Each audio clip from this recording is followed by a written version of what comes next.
Hey, what's up, guys? C-Stacks here with a deck profile for you. This is my updated Newborn list. As a lot of you guys probably know, Newborn is a favorite deck of mine. Probably my favorite deck in the whole game. I love playing this. Um, so I played this at the Jank Battles at Gen Con, profiled it after that, and then a couple weeks ago I played this in the Mega Team, whatever you want to call it, Big Team Battle at Midwinter, where we got in this big team. We drafted main characters, and then we played one person from the other team. We played 3 rounds of that, and then the team with the most overall wins won the event. I was the only player in that event to go 3-0 with my deck. Most people were just playing cool, fun decks, so I figured Newborn would be a good choice for that, just because I like the deck a lot, and it can be kind of surprisingly powerful. He's a pretty janky MC, but if you play him right, you can do some cool stuff. So, real quick, let's take a look at Newborn himself. So at level 1, he's a 3/3, 6 wound Xenomorph main character. He's got creature, so he can't hold equipment. And then he has Roar. It's any turn combat green. Put 3+1 counters on the Newborn. Use this power only if you have no cards in your hand. You're really only probably realistically going to trigger that once per game. But the part of this card that we're really interested in is his level up condition, actually. So he has Ungrateful Child, level up 1. At the start of your main phase, you may discard your hand. If you do, Newborn gains an XP. You have to dump your whole hand, and then he levels up. When he levels up, he becomes a 6/6.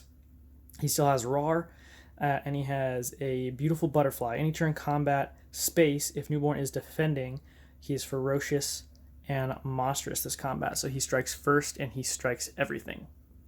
So let's go ahead and take a look at the list, and then we'll talk about kind of how it works and why that level up condition is so crucial to the overall strategy. So we have 4 solo. Obviously, the card's great. You play it in pretty much everything, especially aggressive decks. 3 Ovomorph, 4 leader, by far the most important card in the deck. 3 Hit Monkey, 4 Gargoyle. I play this card in a lot of decks now. I absolutely love this card. 3 Taskmaster, card's great. Everybody knows Taskmaster is awesome. Probably the best 3-drop in the game. We have 4 Masacre on 4, 1 Savage Leviathan, 4 Perfect Organism, one of my favorite sporting characters in the game. Super underrated card. Very powerful. 1 Leviathan Beast on 6, 2 The Queen, 2 Sentry on 8. This card won me several games, actually. This card's an absolute powerhouse. For the plot twist, we have 4 Chestburst, 4 Might Makes Right. Card's incredible. Super good with solo, amazing with Gargoyle, good with Hitmonkey, good with Taskmaster, just an overall really amazing card. People know how much I love Might Makes Right. I play this in just about everything now.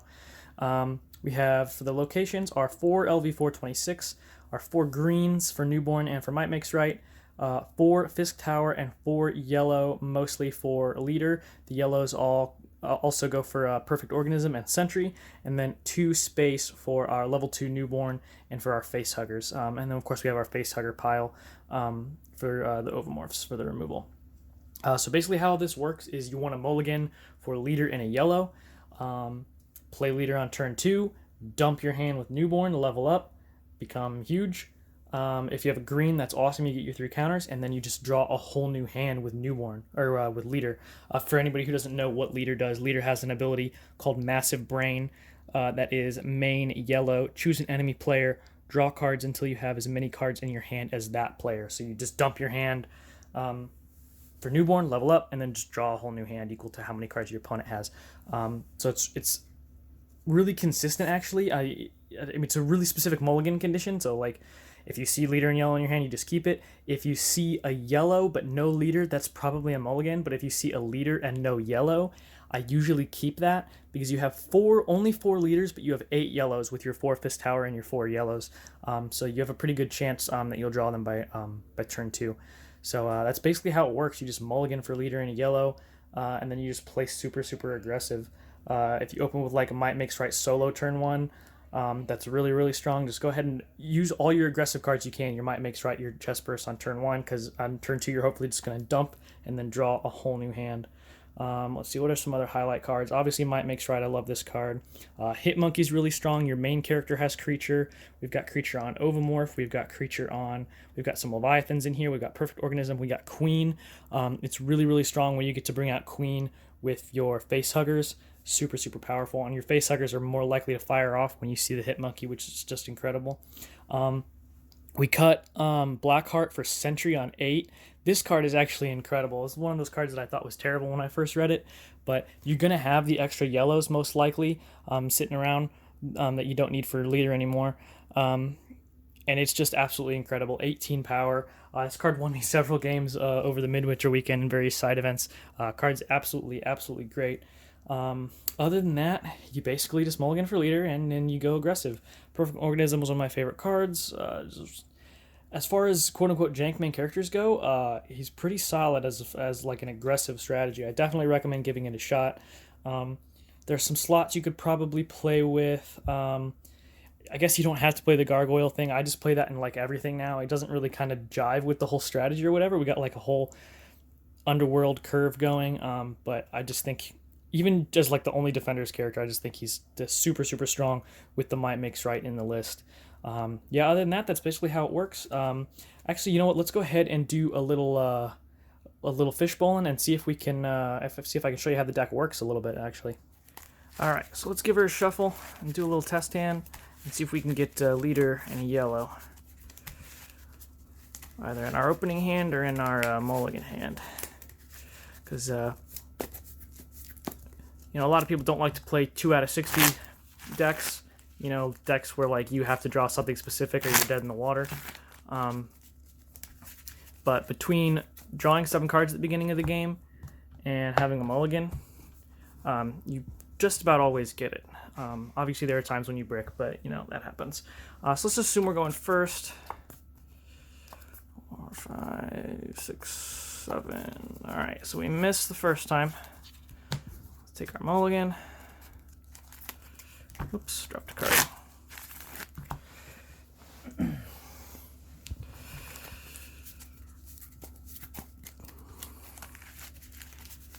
Give her a good shuffle. Come on, leader.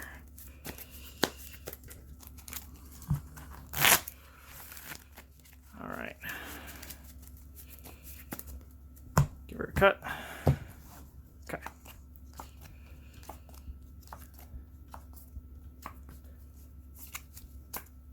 Cool, so we got it. Boom. That's actually a really good hand too. So, first, play our yellow.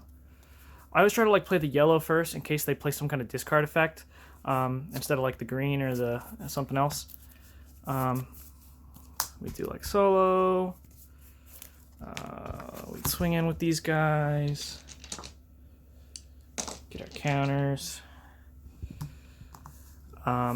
Even if they have a defensive thing or they try to kill our solo or something next turn, we have the Chestburst that we would play. There's no point in saving this for later because we're dumping our hand next turn. So we would pass to them. They try to kill our solo or whatever. We'd play the Chestburst. And then it's our turn.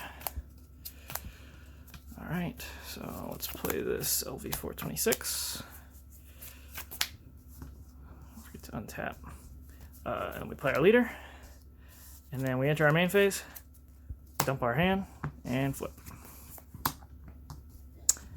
And then what I would do first is you swing in and you trigger your leader, trigger your whatever it's called, the raw ability to get your counters while you have no cards in your hand. In this case, we'd also get that. And then we'll go ahead and trigger our leader. Usually, if assuming you went first and all they did was play a resource and play a character, you're drawing 7 cards. Sometimes, obviously, that's different. Sometimes it's 5 or 6, but usually it's 7. So, boom. Now, in this case, we have an 11/11 main character and 7 cards in our hand. We get another yellow for next turn if they leave our leader up. Yeah, we got some drops here. We could play Hit Monkey. We have another leader if we want. Assuming that they didn't kill our leader, next turn we can be greedy and draw even more cards. Like, so let's say we drew for our turn. Ooh, we can be super greedy. I like to be greedy with this deck. So let's see. Let's play this. Let's play this Hit Monkey. And then I like to go super greedy. So we'll power up leader, power up solo, and then pitch the yellow. And you could draw like 3 or 4 cards probably. Yeah, I like to be greedy. I like to draw as many cards as possible. So anyway, that's about how it works. You just mulligan for leader. Usually you get it. You dump your hand on turn 2, draw a whole new one, and smash face with a giant newborn. So that's basically how it works. It's a really, really fun deck. I highly recommend trying it out, especially if you're just playing against your friends, playing like other cool main characters that they like.